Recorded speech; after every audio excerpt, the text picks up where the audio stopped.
Part 7. Miranda.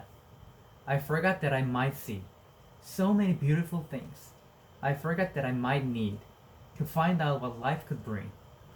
Mundane, beautiful things. Camp lies. My parents got divorced the summer before ninth grade. My father was with someone else right away. In fact, though my mother never said so, I think this was the reason they got divorced. After the divorce, I hardly ever saw my father, and my mother acted stranger than ever. It's not that she was unstable or anything, just distant, remote. My mother is the kind of person who has a happy face for the rest of the world, but not a lot left over for me. She's never talked to me much, not about her feelings, her life. I don't know much about what she was like when she was my age. Don't know much about the things she liked or didn't like. The few times she mentioned her own parents, who I have never met, it was mostly about how she wanted to get as far away from them as she could once she'd grown up. She never told me why. I asked a few times, but she'd pretend she hadn't heard me. I didn't want to go to camp that summer. I had wanted to stay with her, to help her through the divorce. But she insisted I go away. I figured she wanted the alone time, so I gave it to her. Camp was awful. I hated it. I thought it would be better being a junior counselor, but it wasn't. No one I knew from the previous year had come back, so I didn't know anyone, not a single person. I'm not even sure why, but I started playing this little make-believe game with the girls in the camp. They'd ask me stuff about life, about myself, and I'd make things up. My parents are in Europe, I told them. I live in a huge townhouse on the nicest street in North River Heights. I have a dog named Daisy. Then, one day, blurted out that I had a little brother who was deformed. I had absolutely no idea why I said this. It just seemed like an interesting thing to say.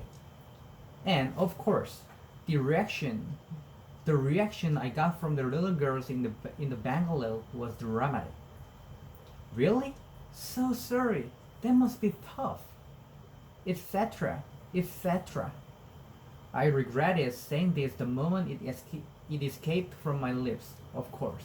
I felt like such a fake. If Via ever found out, I thought, she'd think I was such a weirdo. And I felt like a weirdo, but I have to admit, there was a part of me that felt a little entitled to this lie. I've known Augie since I was 6 years old. I've watched him grow up. I played with him. I've watched all six episodes of Star Wars for his sake, so I could talk to him about the aliens and bounty hunters and all that. I'm the one that gave him the astronaut helmet he wouldn't take off for 2 years.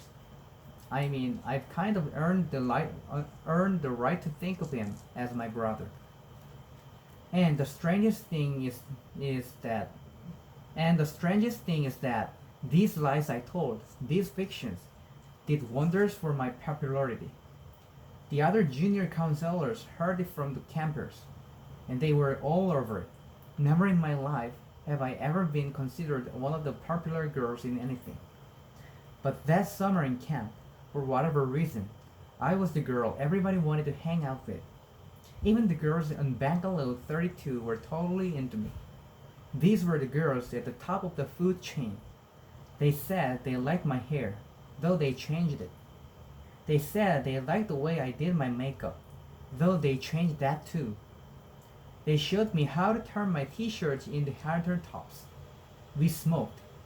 We snuck out late at night and took the path through the woods to the boys' camp. We hung out with boys. When I got home from camp, I called Ella right away to make plans with her. I don't know why I didn't call Via. I guess I just didn't feel like talking about stuff with her. She would have asked me about my parents, about camp. Ella never really asked me about things. She was an easier friend to have in that way. She wasn't serious like Via. She was fun. She thought it was cool when I dyed my hair pink. She wanted to hear all about those trips through the woods late at night.